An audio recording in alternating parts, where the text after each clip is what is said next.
السلام علیکم ورحمۃ اللہ وبرکاتہ۔ محترم ناظرین و سامعین، آج میری گفتگو کا عنوان ہے کہ دور جہالت میں عرب کی دور جہالت پر ایک نظر۔ عرب کی دور جہالت پر ایک نظر۔ آپ کو معلوم ہوگا کہ جب رسول اللہ صلی اللہ علیہ وسلم نبوت کا اعلان نہیں کیے تھے، جب اسلام نہیں آیا تھا، تو ہر چہار جانب کوہرام مچا ہوا تھا، ظلم و بربریت عام تھا۔ کوئی پیڑ پودے کو اپنا خدا مانتے تھے، سورج کو اپنا خدا مانتے تھے۔ خانہ کعبہ میں 360 مورتیاں رکھی ہوئی تھی، لوگ اس کی عبادت کرتے تھے۔ لوگ پانی کو بھی اپنا خدا سمجھتے تھے۔ غرض کے ہر ایک چیز کو، جس کو جو سمجھ میں آتا اس کو خدا مان کر اسی کی عبادت کرتے تھے۔ اور ظلم و بربریت کا تو یہ حال تھا کہ جو لوگ طاقتور ہوتے وہ کمزوروں کو دباتے، مظلوموں پر ظلم کرتے، اور ایک خاندان دوسرے خاندان سے چھوٹی سی بات پر صدیوں لڑائیاں کرتے اور ناحق لوگوں کو قتل کرتے، یہاں تک کہ داماد بنانا، کسی کو اپنا داماد بنانا گالی سمجھتے تھے۔ کسی لڑکے کو یہ پسند نہیں تھا کہ میں کسی کا سالہ بنوں، کسی باپ کو یہ پسند نہیں تھا کہ میں کسی کا سسر بنوں۔ اس لیے جب لڑکیاں پیدا ہوتی تھی تو اسے زندہ درگور کر دیا جاتا تھا، زندہ دفن کر دیا جاتا تھا۔ ایک واقعہ مجھے یاد آیا کہ ایک شخص تھا جو غیرت کے نام پہ اپنی بہت ساری بچیوں کو دفن کر دیا تھا زندہ۔ ایک بچی تھی جو جب وہ مرد باہر چلا گیا تو اس کی بیوی کو تولد ہوا اور یہ لڑکی پیدا ہوئی، تو اس کو وہ پوسی پالی پیار کی، اور جب اس کا شوہر آنے والا تھا تو وہ دوسرے کے گھر لے جا کر اپنے رشتہ داروں میں اس کو رکھ دی۔ اس کے شوہر کو پتہ نہ چلا۔ پھر وہ باہر چلا گیا، پھر باہر سے آیا تو اتفاق سے وہ لڑکی اس وقت رشتہ دار کے یہاں سے وہ اپنے یہاں آئی ہوئی تھی، تو ان کے شوہر نے کہا کہ یہ کون ہے؟ تو کہا کہ یہ دوسرے کی بچی ہے۔ چنانچہ چھوٹی بچی سمجھ کر وہ شوہر بھی اس سے پیار کرنے لگا، یعنی اس لڑکی کا باپ بھی اس کو اچھا پیار دینے لگا، لاڈ پیار کرنے لگا اور بہت ہی اس کو پسند کرنے لگا۔ لیکن جب دیکھی اس کی بیوی کہ اب دونوں باپ بیٹی میں بڑی محبت ہو گئی ہے، اب اگر میں کہہ دوں کہ یہ اپنی ہی بیٹی ہے تو یہ اس کو کچھ نہیں کہے گا، چنانچہ بیوی نے اپنے شوہر سے کہا کہ میں ایک بات بتاؤں کہ یہ لڑکی کون ہے؟ تو اس کے شوہر نے کہا بتاؤ کہ یہ کون ہے؟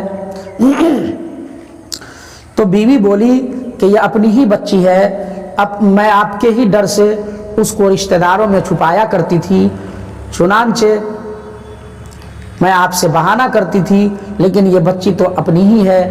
اتنا سننا تھا کہ مارے غصہ کے وہ جو ہے اس کا چہرہ لال ہوا اور فوراً گھر سے کدال لیا، بچی کو اپنے کندھے پہ لیا اور جنگل چلا گیا۔ اس کی ماں روتی رہی اور وہ جا کر گڈھا کھودا۔ گڈھا کھودنے کے درمیان جب اس کے چہرے پہ، جب اس کے جسم پہ مٹی لگتی تو وہ ننھی منی بچی وہ اپنے پیارے ہاتھ سے اس کے جسم سے وہ گرد جھاڑتی اور کہتی ابو آپ کے جسم پہ تو مٹی پڑ رہی ہے۔ یہ سب کچھ وہ دیکھتا رہا، لیکن جب وہ گڈھا بہت ہی ہو گیا، جب بہت وہ گاڑھا ہو گیا، تب جا کر وہ اس شخص نے اپنی اس پیاری بیٹی کو اس گڈھے میں ڈال کر اوپر سے مٹی ڈال دیا۔ وہ لڑکی ابو ابو ابو کہتی رہ گئی، چلاتی رہ گئی اور روتی رہ گئی، کراہتی رہ گئی، اور یہ مٹی ڈال کر وہاں سے واپس ہو گیا۔ لیکن یہ چیز اسے بہت پریشان کرنے لگی۔ دفن تو کر دیا، وہ بچی تو مر گئی، لیکن اس کو اب عجیب سی کیفیت ہونے لگی کہ میں نے کیا کر دیا ہے۔ ہمیشہ اسی بچی کی آواز کان میں گونجتی رہتی۔ تو یہ شخص جا کر رسول اللہ صلی اللہ علیہ وسلم کی خدمت میں حاضر ہوئے اور اپنا واقعہ بتایا۔ تو رسول اللہ صلی اللہ علیہ وسلم اور پھر کہا کہ یا رسول اللہ، یہ غلطی اور یہ گناہ میرا معاف نہیں ہوگا۔ اللہ کے رسول نے فرمایا ہاں، یہ تیرا گناہ معاف ہو جائے گا، لیکن اس کی ایک ہی صورت ہے کہ تم اسلام قبول کر لو۔ اسلام سچائی کا مذہب ہے، سچا مذہب ہے، اچھا راستہ دکھلاتا ہے، اپنی اولاد پہ رحم کرنے کے لیے کہتا ہے اور غریبوں پہ، کمزوروں پہ رحم کرنے کے لیے کہتا ہے۔ چنانچہ اس شخص نے ایمان لے آیا، اسلام میں داخل ہو گیا اور کہا یا رسول اللہ، میں نے اسی طرح اپنی 7 بچیوں کو دفن کیا ہے۔ آپ نے لیکن اس بچی میں مجھے اس لیے پریشانی زیادہ ہوئی کہ یہ بچی بڑی ہو گئی تھی، کیا میرا گناہ معاف نہیں ہوگا؟ اللہ کے رسول نے فرمایا ہاں، تیرا گناہ معاف ہو گیا۔ اسلام سے پہلے جو بھی گناہ کیے ہو اور اس کے بعد جب اسلام لے آئے تو بقیہ سارا گناہ تمہارا معاف ہو گیا۔ یہ شخص بہت خوش ہوا۔ پھر اللہ کے رسول صلی اللہ علیہ وسلم اس کے حق میں دعا کیے، اللہ نے انہیں پھر اولادیں دی اور یہ خوشی خوشی رہنے لگے دونوں میاں بیوی۔ تو اسی طریقے سے عرب میں بڑی جہالت تھی، خاص کر کے لڑکیوں کو لے کر، اور بےایمانی اور رشوت خوری، اسی طریقے سے ایک دوسرے کو نیچے دکھانا، یہ اس قسم کے، اور عورتوں کو تو ایک جانور سے بھی کمتر سمجھا جاتا تھا۔ یہاں تک کہ کیلوں میں بائل کی جگہ عورت سے کام لیا جاتا تھا۔ اللہ اکبر۔ خود ہمارے ہندوستان میں بھی یہ رواج تھا ستی پرتھا کا۔ یہاں بھی کسی کا اگر شوہر مر جاتا تھا تو اس شوہر کو جب جلایا جاتا تھا، اس کو بولتے ہیں جس پہ میت کو جلایا جاتا ہے، تو چتا بنایا جاتا تھا، اور نہیں ہاں چتا بنایا جاتا تھا، اس چتا پہ میت کو رکھا جاتا تھا، اس کے شوہر کو، اور اس شوہر یعنی مرے ہوئے شوہر کے چتا پہ اس عورت کو بھی کھڑا کر دیا جاتا تھا اور اس کو بھی رسی سے باندھ دیا جاتا تھا اور اس کو زندہ جلا دیا جاتا تھا، اور اس کو کہا جاتا تھا کہ یہ پتی کے چتا پہ ستی ہو گئی ہے، اس کو جلا دیا جاتا تھا۔ سارے لوگ اس کے رشتہ دار روتے رہتے تھے، اس کی بیٹیاں، اس کے بیٹے، اور بھی اس کے بھائی، اس کے سارے رشتہ دار، اس کی سہیلیاں، ہے نا، سب یہ سب دیکھ کر روتے، لیکن ان ظالموں کو رحم نہ آتا اور چتا پر زندہ جو ہے اس خاتون کو جس کا شوہر مر گیا، اسی چتا پہ اس کو بھی جلا کے راکھ کر دیتا۔ اس کو جو ہے وہ ستی پرتھا کا جو ہے نام دیا گیا تھا۔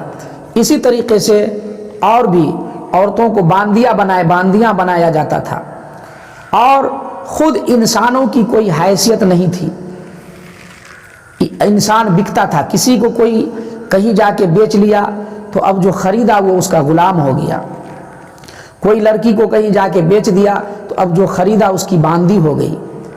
یہ تھا اصل، اور باندی سے یعنی جو لڑکی کو بیچا اور وہ باندی ہوئی تو اس باندی سے بیوی سلوک تو جانوروں جیسا رہتا تھا، لیکن اس سے صحبت بھی کیا جاتا تھا، جن کی وہ باندی ہوتی تھی جس مرد کی، وہ اس سے ہم بستری کرتا تھا بیوی کے طرح۔ غرض کے عورتوں کا کوئی مقام اور کوئی مرتبہ نہ تھا، لیکن قربان جائیے